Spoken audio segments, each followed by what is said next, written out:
Okay. Good evening. We're picking up from the Feast of Weeks because we stopped last time we finished the Passover.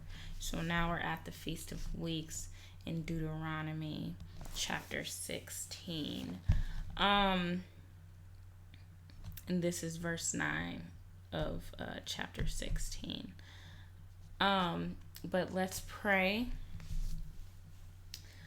Lord, I thank you for this day, and um,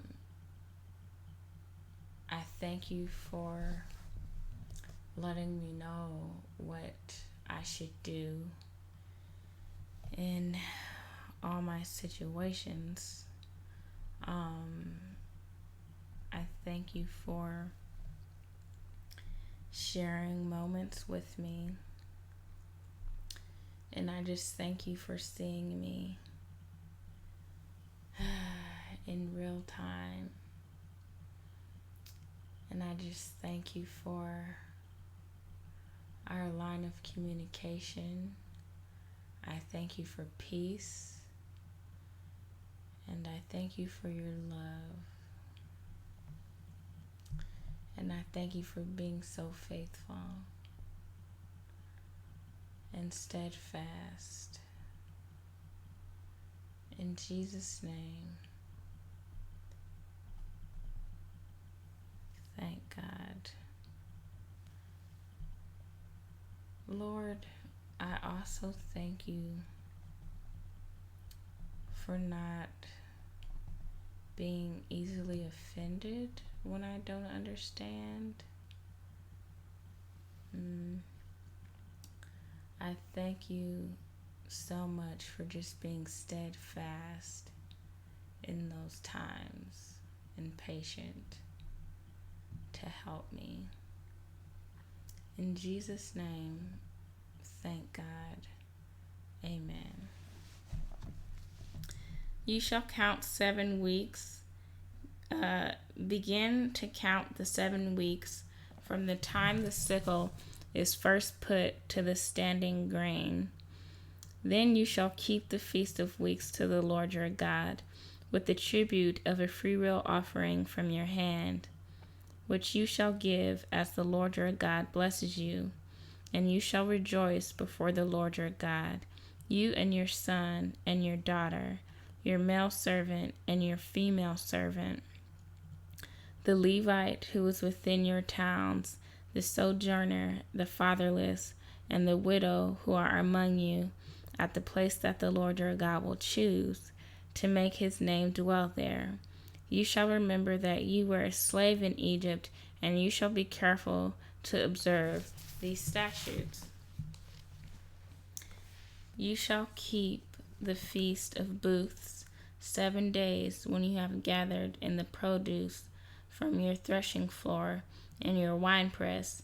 You shall rejoice in your feast, you and your sons and your father, your male servant, and your female servant, the Levite, the sojourner, the fatherless, and the widow who are within your towns.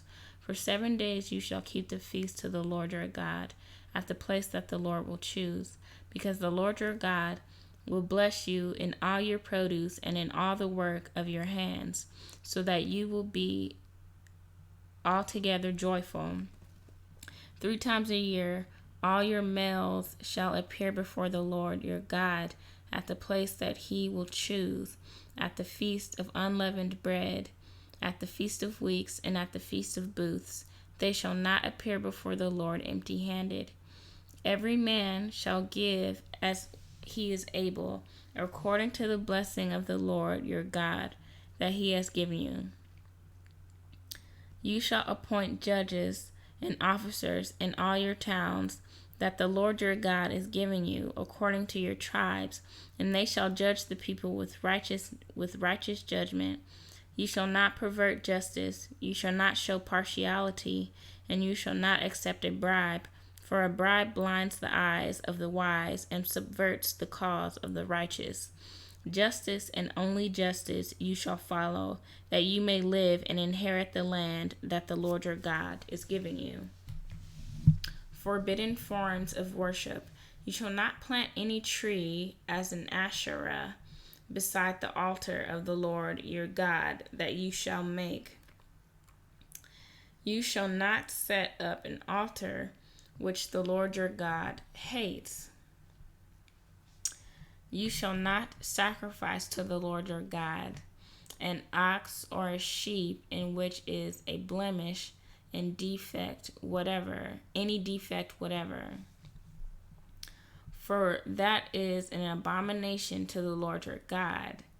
If there is found among you within any of your towns that the Lord your God is giving you, a man or woman who does what is evil in the sight of the Lord your God, in transgressing his covenant, and has gone and served other gods and worshipped them, or the sun or the moon, or any of the host of heaven, which I have forbidden, and it is told you and you hear of it, then you shall inquire diligently, and if it is true and certain that such an abomination has been done in Israel, then you shall bring out your gates that man or woman who has done this evil thing, and you shall stone that man or woman to death with stones on the evidence of 2 witnesses or 3 witnesses. The one who is to die shall be put to death. A person shall not be put to death on the evidence of 1 witness. The hand of the witnesses shall be first against him to put him to death, and afterward the hand of all the people. So you shall purge the evil from your midst.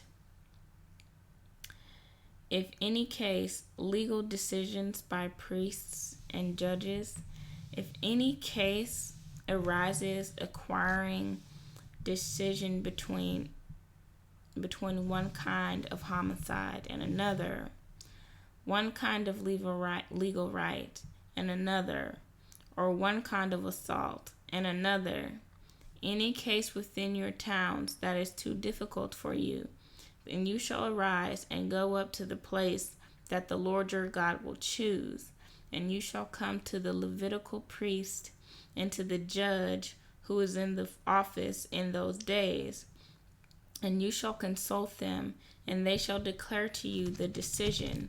Then you shall do according to what they declare to you from that place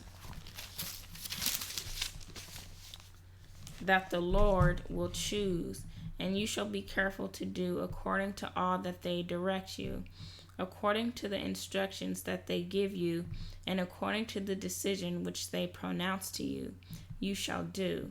You shall not turn aside from the verdict that they declare to you, either to the right hand or to the left.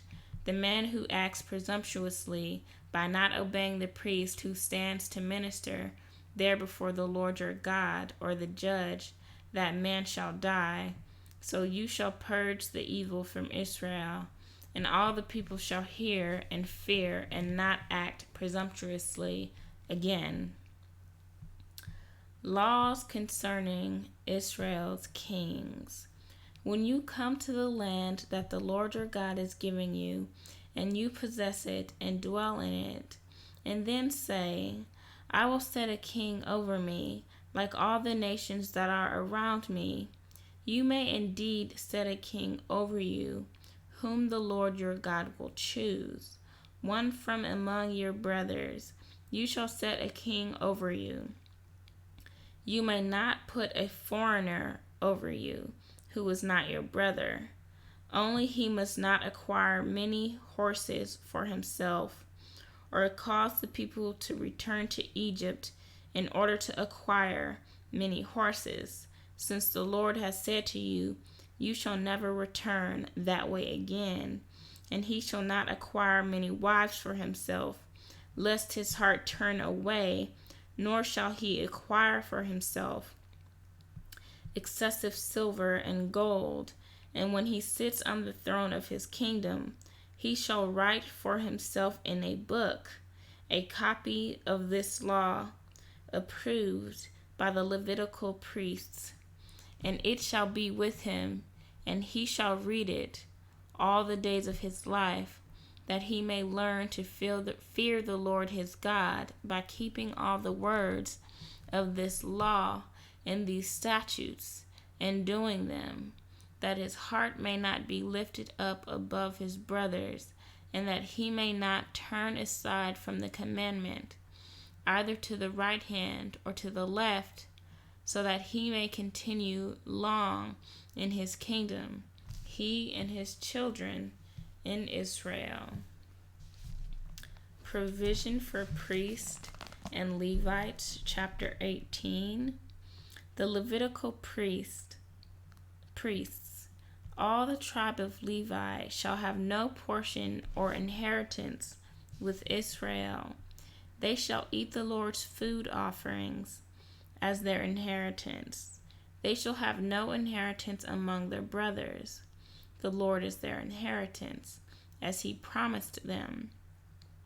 And this shall be the priest's due from the people, from those offering the sacrifice, whether an ox or a sheep. They shall give to the priests the shoulder and the 2 cheeks and the stomach, the first fruits of their grain, of your wine, and of your oil, and the first fleece of your sheep.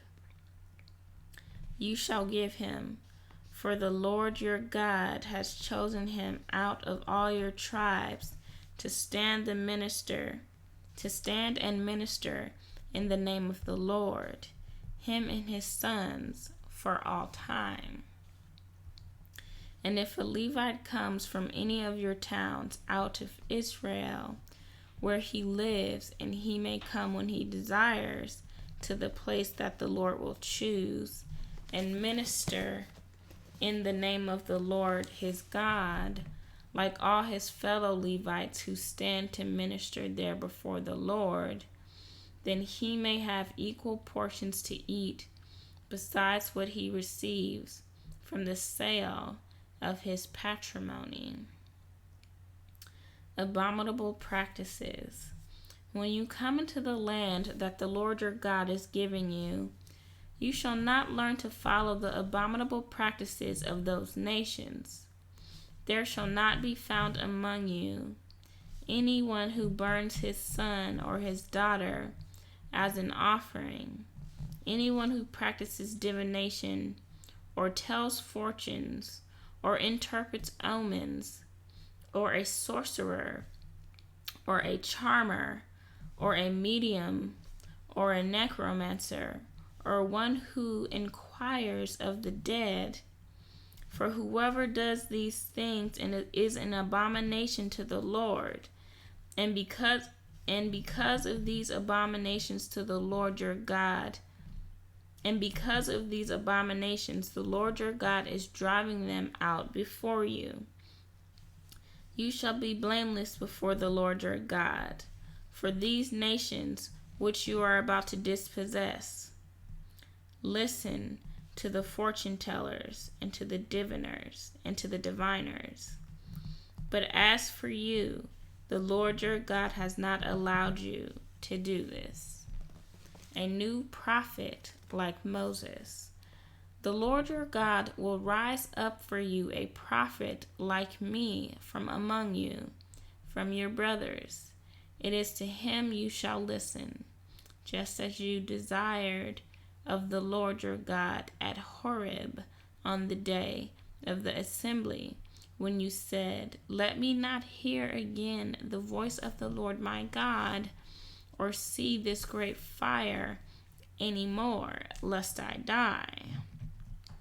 And the Lord said to me, They are right in what they have spoken.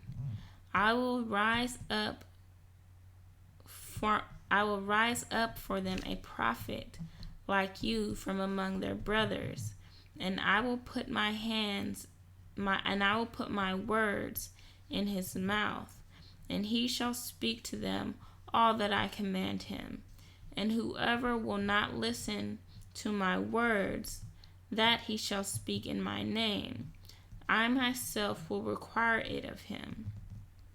But the prophet who presumes to speak a word in my name, that I have not commanded him to speak, or who speaks in the name of other gods, that same prophet shall die. And if you say in your heart, how may we know the word that the Lord has spoken? When a prophet speaks in the name of the Lord, if the word does not come to pass or come true, that is a word that the Lord has not spoken. The prophet has spoken it presumptuously. You need not be afraid of him.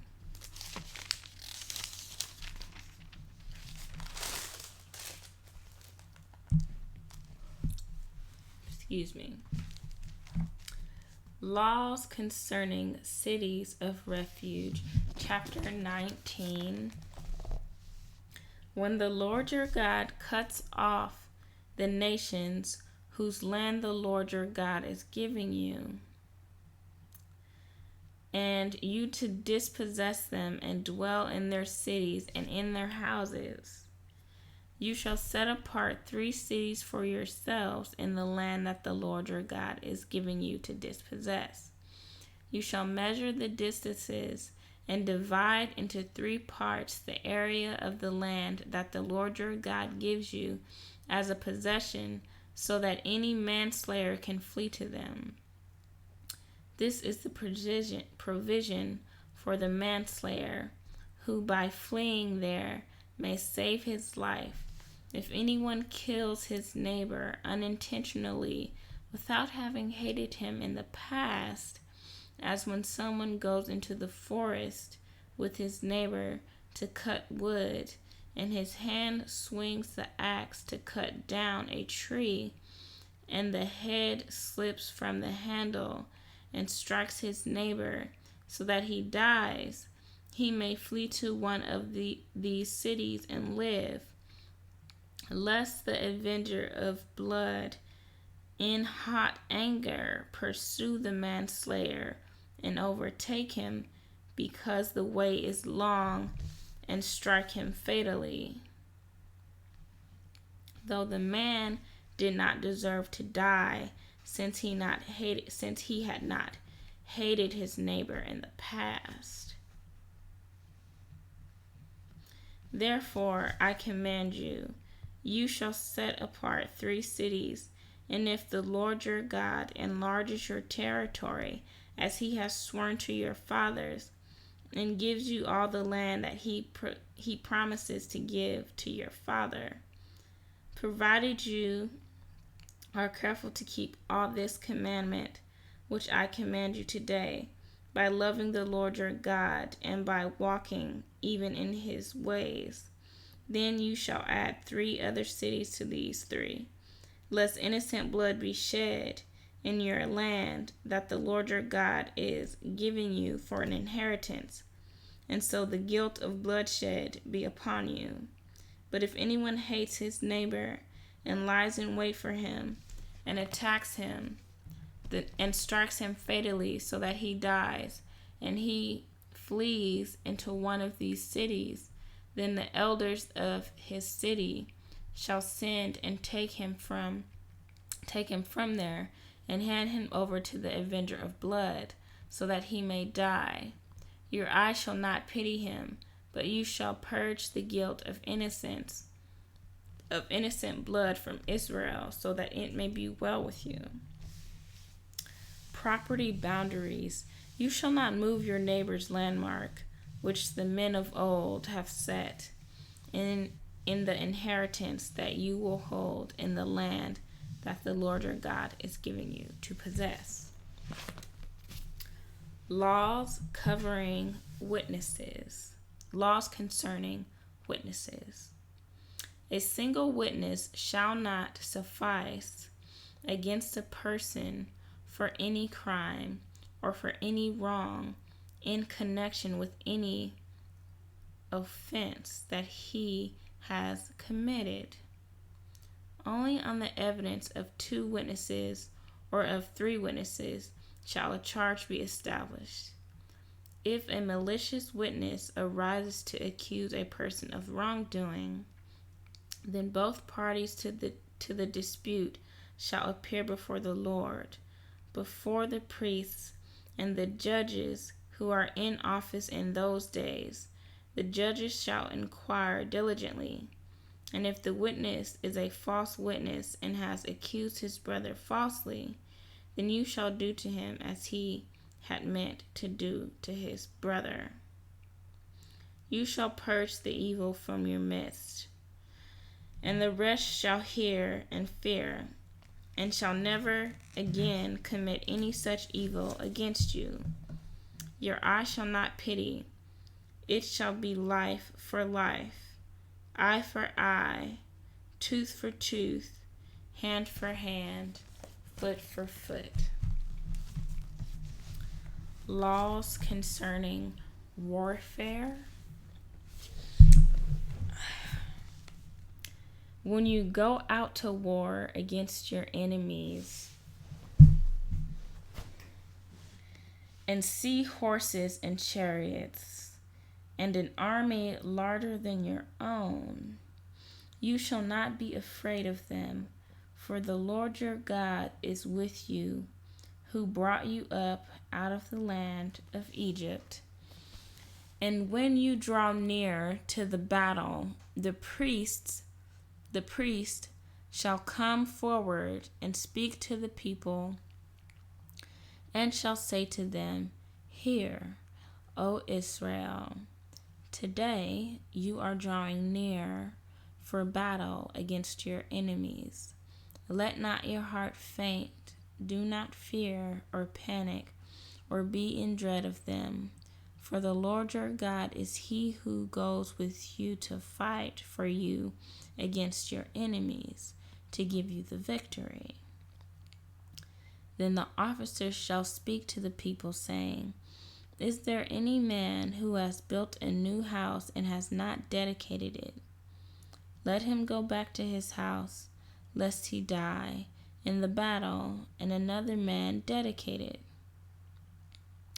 And is there any man who has planted a vineyard and has not enjoyed its fruit? Let him go back to his house, lest he die in the battle, and another man enjoy its fruit. And is there any man who has betrothed a wife and has not taken her? Let him go back to his house, lest he die in the battle, and another man take her. Let him go back to his house, lest he die in the battle, and another man. And the officers shall speak further to the people and say, Is there any man who is fearful and faint-hearted? Let him go back to his house, lest he make the heart of his fellows melt like his own. And when the officers have finished speaking to the people, then commanders shall be appointed at the head of the people. When you draw near to a city to fight against it, offer terms of peace to it, and if it responds to you peaceably, and it opens to you, then all the people who are found in it shall do forced labor for you and shall serve you. But if it makes no peace with you, but makes war against you, then you shall besiege it. And when the Lord your God gives it into your hand, you shall put all its males to the sword. But the women and the little ones, the livestock, and everything else in the city, all its spoil, you shall take as plunder for yourselves, and you shall enjoy the spoil of your enemies, which the Lord your God has given you. Thus you shall do to all the cities that are very far from you, which are not cities of the nations here, but in the cities of these peoples that the Lord your God is giving you for an inheritance, you shall save alive nothing that breathes, but you shall devote them to complete destruction. The Hittites and the Amorites, the Canaanites and the Perizzites, the Hivites and the Jebusites, as the Lord your God has commanded, that they may not teach you to do according to all their abominable practices that they have done for their gods, and so you sin against the Lord your God. When you besiege a city for a long time, make war against it in order to take it. You shall not destroy its trees by wielding an axe against them. You may eat from them, but you shall not cut them down. Are the trees in the field human, that they should be besieged by you? Only the trees that you know are not trees for food you may destroy and cut down, that you may build siege works against the city that makes war with you until it falls. Atonement for unsolved murders. If in the land that the Lord your God is giving you to possess, someone is found slain, lying in the open country, and it is not known who killed him, then your elders and your judges shall come out, and they shall measure the distance to the surrounding cities. And the elders of the city that is nearest to the slain shall take a heifer that has never been worked and that has not pulled in a yoke, and the elders of that city shall bring the heifer down to a valley with running water, which is neither plowed nor sown, and shall break the heifer's neck there in the valley. Then the priests, the sons of Levi, shall come forward, for the Lord your God has chosen them to minister for the Lord your God has chosen them to minister to him and to bless in the name of the Lord. And by their word every dispute and every assault shall be settled. And all the elders of that city nearest to the slain man shall wash their hands over the heifer whose neck was broken in the valley, and they shall testify, our hands did not shed this blood, nor did our eyes see it shed. Accept atonement, O Lord, for your people Israel, whom you have redeemed, and do not set the guilt of innocent blood in the midst of your people Israel, so that their blood guilt be atoned for. So you shall purge the guilt of innocent blood from your midst when you do what is right in the sight of the Lord. Marrying female captives. When you go out to war against your enemies, and the Lord your God gives them into your hand, and you take them captive, and you see among the captives a beautiful woman, and you desire to take her to be your wife, and you bring her home to your house, she shall shave her head and pare her nails, and she shall take off the clothes in which she was captured, and shall remain in your house and lament her father and her mother a full month. After that you may go in to her and be her husband, and she shall be your wife. But if you no longer delight in her, you shall let her go where she wants, but you shall not sell her for money, nor shall you treat her as a slave, since you have humiliated her. Inheritance rights of the firstborn. If a man has 2 wives, the one loved and the other unloved, and both the loved and the unloved have borne him children, and if the firstborn son belongs to the unloved, then on the day when he assigns his possession as an inheritance to his sons, he may not treat the son of the loved as the firstborn in preference to the son of the unloved, who is the firstborn. But he shall acknowledge the firstborn, the son of the unloved, by giving him a double portion of all that he has, for he is the firstfruits of his strength. The right of the firstborn is his. And we will stop there and continue in the next episode.